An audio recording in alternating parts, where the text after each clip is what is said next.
আমি বুঝলাম না আনচেলত্তি এটি কি করতেছে। আনচেলত্তিরে ব্রাজিলের কোচ বানানোর পরে আমি ভাবছিলাম এইবার বুঝি ব্রাজিল একবারে ওয়ার্ল্ড ক্লাস লেভেলের একটা টিম বানাইবো, সবগুলা ভালো ভালো প্লেয়ারের নিব। বাট এখন তো দেখতেছি ওর মাথায় কিছু নাই। ও দেখলাম এই যে এমবাপ্পে, ওই কি এমন খারাপ খেলছে এই সিজনে বলেন তো, ওরে আনচেলত্তি নিল না ব্রাজিলে।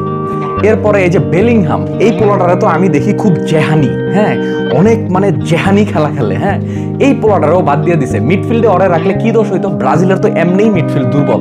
এরপরে আবার এই যে ভালভের্দে, এরে নিল না কেন, এরে নিল না কেন আমার একটু বুঝান তো আপনি।